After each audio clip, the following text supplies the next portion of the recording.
अहिले अनमोल केसीलाई एउटा प्रतिशोधात्मक रूपमा चाहिँ यो प्रक्रिया यो घटनाक्रम अगाडि बढेको जस्तो मलाई लाग्दछ। लेनदेनको सवाललाई यो चाहिँ के भन्दा तिललाई पहाड बनाएर यो त कस्तो भन्दा झियोले चाहिँ मुडो जलाए जस्तो हो कि। दिवानी चाहिँ आचार संहिता प्रभावित हुनुपर्ने थियो, तथापि यसले के भन्दा चेकको माध्यमद्वारा फौजदारी आचार संहिता भनौँ न अब यो चाहिँ ब्याङ्किङ कसरकोमा रूपान्तरण गरेर चाहिँ यो एउटा जानी जानी उसलाई चाहिँ के भन्दा बदनाम गरिएको जस्तो। अनमोल केसीले अब केही यो देशको एउटा प्रतिभाको विकास गर्छ भने एकले अर्कोलाई के भन्दाखेरि खुट्टा तान्ने प्रवृत्तिको चाहिँ विकास र उपजको चाहिँ यो एउटा पराकाष्ठा हो। नमस्कार आदरणीय दर्शकबिन, यतिखेर हाम्रो साथमा पूर्व डिएसपी हाम्रो साथमा हुनुहुन्छ। हजुरलाई स्वागत छ। धन्यवाद। जय जननी जय। पछिल्लो समय अनमोल केसीलाई एकाएक हदगडी लाएर हिरासतमा लगेर राखिएको छ। आज मात्रै जिल्ला अदालतबाट म्याद थप गरिएको छ। तर यो विषयमा यो विषयलाई तपाईले कसरी केलाउनु भएको छ अलिकति बताइदिनुहोस् त। यो विषय के छ भन्दाखेरि यहाँ अब के गर्छु भन्ने, के देशलाई के गर्छु, समाजलाई के रूपान्तरण गर्छु, नायक भए, खेलाडीहरू भए, अब हिरोहरू भए, अब नायिकाहरू भए, गायिकाहरू भए, यावत कुराहरूमा के छ भन्दा प्रतिशोधात्मक हिसाब किताबमा केही घटनाक्रमहरूले जन्म नलिएको होइन, लिएको अवस्था हो। अनमोल केसीको अब 10 लाखको चाहिँ भनौँ लेनदेनको कुराहरू चाहिँ अब फिल्म खेल्छु भनेर 10 लाख लिए, तर एग्रिमेन्ट पनि साइन छैन, तर उहाँले फिर्ता गर्छु भन्दै यसरी जेलमा अर्थात् हिरासतमा हाल्नुपर्ने अवस्था हो त। यसमा के देखियो भन्दाखेरि एउटा हिरोले फिल्म खेल्छु भनेर अब आफ्नो चाहिँ परिश्रम लिनु अब स्वाभाविक प्रक्रिया हो होइन।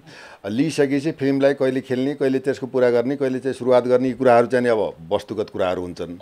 अब यसमा चाहिँ अब मैले बुझेअनुसार यसमा पनि अब यो एउटा चाहिँ अब भनौँ समाजलाई रूपान्तरण गर्ने एउटा चाहिँ नायकलाई यसरी पक्राउ गर्नसम्मको कुराहरू आयो भन्दा मैले पनि चासो लिएको विषय चाहिँ हो। अब कानुन रूपमा यदि यो केसलाई सामान्य चलचित्र विकास बोर्ड या कुनै विकास बोर्डले मिलाउन सक्ने केस हो कि होइन?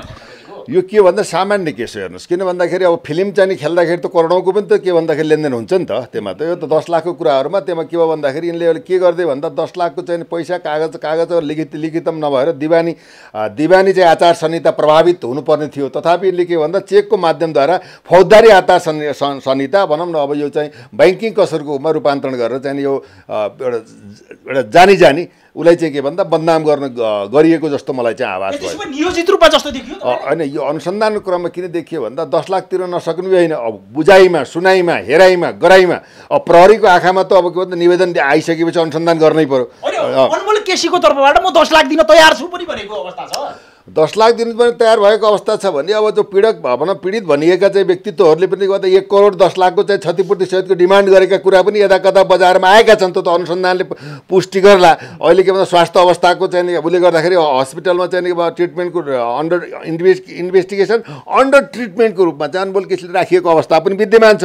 तथापि के भन्दा एउटा चाहिँ नायकले फिल्म खेल्नको लागि लिएको कुरामा एक आपसमा चलचित्र बोर्डहरू छ, सम्बन्धित निकाय छन्, आधिकारिक संस्थाहरू छन्, गार्जेन छन्, अब लिने दिने मान्छेहरू छन्, त्यसमा व्यवस्थापन गर्न सकिन्थ्यो त्यसमा हेर्नु। तथापि एकैचोटि के भन्दाखेरि अब त्यो फौजदारी अभियोगमा चाहिँ एउटा चरित्र हत्या गर्नको लागि, एउटा करियर बिगार्नको लागि होइन, किन फौजदारी अभियोगमा भनौँ कारवाही भएपछि तपाईँको पुलिस रिपोर्टका कुराहरू हुन्छन् होइन, उसको के हुन्छ भन्दा लाइफै ड्यामेज हुन्छ। हेर्नुहोस्, फौजदारी केस त कतिसम्म जेल हुने सम्भावना छ? होइन, जेलको कुरा के छ भन्दा यसमा चाहिँ नि अब तपाईँको धरोटी खुल्छ होइन। यदि यदि बिचमा पनि अब के भन्दा भनौँ पीडित पक्ष र जारवाला पक्षले चाहिँ समन्वय गरेर चाहिँ के भन्दा दुई पक्ष राखेर प्रहरीले मिलाउन सक्छ। यसमा 3 वर्ष कैदसम्मको कुरा आयो सर। अनि यस्तो छ अहिले चाहिँ अब चेककै कुरालाई दिने हो भने तपाईँको चाहिँ अहिले अदालतले कस्तो व्यवस्था गरिरहेको छ भने धरोटी दिएर चाहिँ अब रिहा गर्ने अवस्था छ। हेर्नु, त्यति चाहिँ पहिलाको जस्तो चाहिँ के भन्दा अब तपाईँ 10 लाखको चाहिँ 20 लाख तिर्नुपर्ने, जेल जानुपर्ने भन्दा अहिले अदालतले चाहिँ यसमा धेरै मान्छेहरू ठगिए, धेरै मान्छेलाई चाहिँ एउटा प्रतिशोध गरियो, बदला लियो, उनको इमेज चाहिँ बढ्या हुनाले सम्मानित अदालतबाट के भन्दा यस्ता कुरालाई मुद्दा अनुसन्धानको दायरामा आइसकेपछि अब चाहिँ के भन्दाखेरि हाजिरी भनौँ धरोटीमा छोडेर त्यसलाई चाहिँ सफाइ दिने र उसले व्यवस्थापन गर्ने टाइम चाहिँ अदालतले पनि दिने चाहिँ अलिक कानुनी प्रक्रियाको बाटो पनि यो तरिकाले गएको छ। अब यसमा जेल सजाय भन्दा पनि व्यवस्थापन हुन्छ। अझै पनि के छ भन्दा मुद्दा पर्दैमा चाहिँ के भन्दाखेरि यसलाई व्यवस्थापन गर्न सकिन्छ। कोही ज्यान मारे होइन, बलात्कार गरे होइन, हत्या हिंसा गरे होइन, देशद्रोह गरे होइन, भ्रष्टाचार गरे होइन, तर के त भन्दा लेनदेनको सवाललाई यो चाहिँ के भन्दा तिललाई पहाड बनाएर यो त कस्तो भन्दा झियोले चाहिँ मुडो जलाए जस्तो भयो कि। हेर्नुहोस् है, त्यो हुनाले अब मैले अब त्यो निवेदक र चाहिँ उसलाई म दुई पक्षलाई न्यायिक हिसाब किताबमा प्रहरीले अनुसन्धान गर्नैपर्छ। उजुरी गएपछि हेर्नुहोस्, प्रहरीले चाहिँ प्रतिशोध गर्दैन, प्रमाणको भार आधारको उहाँले अनुसन्धान विवेचना गर्ने कुराहरू हुन्। प्रहरी पनि सुकेरी सर, हातमा हदगडी लाएर हेर्नु त के भइरहेछ।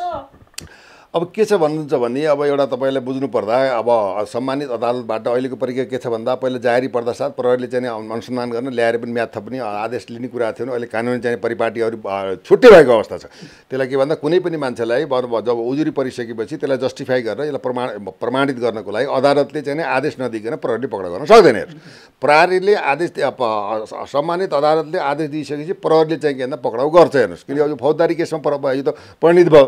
त्यो हुनाले के भन्दा विधिवत रूपमा चाहिँ के भन्दाखेरि अब हातकडी लाउनु नलाउनु चाहिँ छुट्टी पाटो हो। हेर्नुहोस् होइन, तर फौजदारी अभियोगमा चाहिँ के भन्दा आरोपित भएर पक्राउ गरेर अनुसन्धान गर भनेर अदालतबाट आदेश भएको हिसाबमा हतकडी लाएर चाहिँ ल्याउने चाहिँ यो कुनै नौलो कुरो होइन। हुन त विगतमा केही ठुल्ठुला चाहिँ हस्तीहरूलाई हतकडी पनि नलाइकन गइयो, त नाम किलिराख्ने। यो चाहिँ देशमा के भन्दा समानुपातिक न्याय र समानुपातिक कानुन नभएकै अवस्था छ। ठुलालाई चाहिँ एन लाने कानुनै लाग्दैन। हेर्नु, कानुन लाग्ने भयो त अब ललिता निवासमा चाहिँ के अरे तपाईँको बाबुराम भट्टराई र माधव कुमार नेपाललाई त कारबाही हुन्थ्यो त, उन्मुक्ति पाए। जसको कोही छैन अथवा जसको चाहिँ पहुँच छैन, एप्रोच छैन, शक्ति छैन, पावर छैन, त्यो मान्छेलाई के भन्दा यो खालको चाहिँ कानुन प्रभावित भएकै अवस्था हो सत्य बोल्दाखेरि। तथापि चाहिँ के भन्दा अब अहिले अनमोल केसीलाई एउटा प्रतिशोधात्मक रूपमा चाहिँ यो प्रक्रिया यो घटनाक्रम अगाडि बढेको जस्तो मलाई लाग्दछ। अनमोल केसीलाई सिद्ध्याउनलाई नै यो प्री प्लानिङ हो है। तपाईँले हेर्नुहोस् न, अब चाहिँ के भन्दाखेरि अब चाहिँ पल्साका कुरा हेर्नुहोस् होइन, अब चाहिँ हाम्रो त्यो सन्दीपका कुरा गर्नुहोस् होइन। अब यहाँ त विगतमा देखिराख्नु भएको छ नि त। अब यिनीहरूको चाहिँ अझ प्रमाण बलात्कारै नभएको प्रमाणित नभएको त पल्साको चाहिँ फसेला त आएको नि त होइन। त्यो हुनाले चाहिँ के छ भन्दाखेरि कि देशमा केही गर्छु भन्ने हो न त। अब अनमोल केसीको अब अनुसन्धानले बताउला, अनुसन्धानको पार्टमा गएको हिसाबमा अब 10 लाखको करोडौँको लिएर फिल्म निर्माणहरू हुन्छन्। त्यसमा चाहिँ 10 लाखबाट यो तरिकाले चाहिँ के भन्दा प्रहरीमा उजुरी दिएर अनुसन्धानै गरेर चाहिँ एउटा केरियरमा नै अब दाग लाग्ने खालको चाहिँ प्रक्रिया नगर्दा चाहिँ ठिक हुन्थ्यो जस्तो मलाई लाग्छ। किन व्यवहारले मिल्ने कुरा हो, लेनदेन भएको अवस्था हो, ज्यान मारेको कुरो होइन। मैले भनिसकेँ, यसलाई तिललाई पहाड बनाउनु यति औचित्यपूर्ण चाहिँ मलाई लाग्दैन। तपाईँले भन्न खोज्नुभयो यो जुगाको लडाइँ होइन।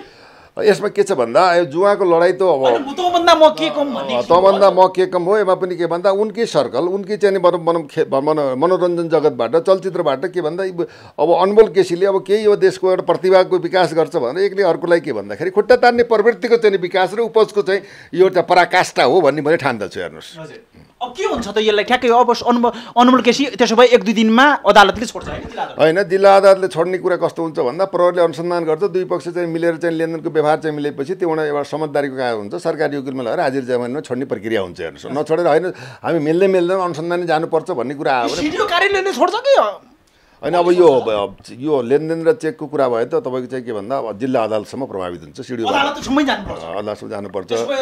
यहाँको सिडिओ कार्यालयबाट होइन, सिडिओ कार्यालयको त अब विभिन्न चाहिँ अभद्र व्यवहार सर्टेन मुद्दाहरू चाहिँ सिडिओ जिल्ला प्रशासन कार्यालयबाट हेर्ने कुराहरू हुन्छ। त्यो पनि सिडिओ जिल्ला प्रशासन कार्यालय पनि अर्धन्यायिक न्यायालय नै हो। हेर्नुहोस् है, तथापि चाहिँ के भन्दा यो चाहिँ अब बैङ्किङ कसुरको लेनदेनको कसुर भएको हुनाले यो मुद्दा अदालतमा पुग्छ। अदालतबाट चाहिँ के भन्दाखेरि अब चाहिँ अनुसन्धान गरेर के कस्तो सत्य तथ्य भनौँ अब के कस्तो कुराहरू देखिन्छ प्रहरीले अनुसन्धान गरेर सम्पूर्ण मिছিল फाइल सरकारी वकिल मार्फत अदालतमा चाहिँ पुऱ्याएर अदालतको न्यायाधीशबाट न्यायमूर्तिबाट चाहिँ के भन्दाखेरि मेरो होला न्यायमूर्तिबाट चाहिँ के हुन्छ भन्दाखेरि हजुरको चाहिँ फसेला हुन्छ। तथा यो मुद्दा त्यहाँसम्म पुग्छ जस्तो मलाई लाग्दैन। हेर्नुहोस्, यो इन बिट्विन चाहिँ अब 2-4 दिनमा चाहिँ एक अर्कामा मेलमिलापबाट चुङ्गिन्छ जस्तो मलाई लाग्छ। तपाईँको नजरमा अनमोल केसी कस्तो? अरे मैले त अहिलेसम्म चाहिँ अनमोल केसी चाहिँ देशको नायक पनि हो। उहाँ चाहिँ अर्को चाहिँ के भन्दा अहिलेसम्म विवाद रहित भएको चाहिँ नायकको रूपमा मैले देखेको छु। किन भन्दा त्यस्तो चाहिँ विवाद सामाजिक रूपमा, आर्थिक रूपमा अथवा कुनै पनि लभ फेयर यावत कुराहरूमा विवादमा आएको व्यक्तित्व चाहिँ होइन मेरो नजरमा। हेर्नुहोस्, अनमोल केसी अहिलेसम्मको स्वच्छ नायकको स्वच्छ नायकको रूपमा मैले चाहिँ चिनेको अवस्था छ। कुनै विवाद कतिपयले भन्छन् अनमोल केसी र राजेश हमालले मात्र नेपाली हिरोको स्टारडम जोगाएका छन्, अरू कसैले जोगाएनन् भन्थे।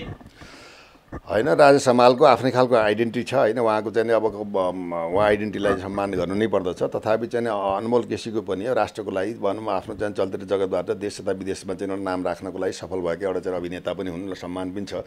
अहिले चाहिँ निष्पक्ष चाहिँ निर्भीक र चाहिँ स्वच्छ छवि भएको चाहिँ नायकमा उनी पर्दछन्। त्यसले गर्दा कालान्तरमा चाहिँ के भन्दा अब पदको होल्डिङमा चाहिँ सम्मान पाउने हिसाबमा अहिले नै ब्रेक लाउने हो कि भनेर एउटा डिजाइन अन्तर्गत सुनियोजित तरिकाले यो चाहिँ यो घटनाक्रम जन्मेको हो कि जस्तो मलाई लाग्छ। हेर्नुहोस् सर, तपाईँको महत्त्वपूर्ण समयको लागि धेरै धेरै धन्यवाद। धन्यवाद। जय जननी। तर 10 लाख मानिरहेको छन्, 1 करोड मागिरहेको छ। 1 करोड 5 लाख 1 करोड 5 लाख क्षतिपूर्ति मागिरहेको 10 लाखलाई 10 लाख रुपियाँ दिएको। उले दुईटै फिल्म बनाउने त्यही भएर जय दाइले भने सही भएन नि, यसरी 1 करोड 5 लाख पाउँछ भने म पनि सबै त्यो के अरे ल हिरो ल ल ल रेडी है त? ल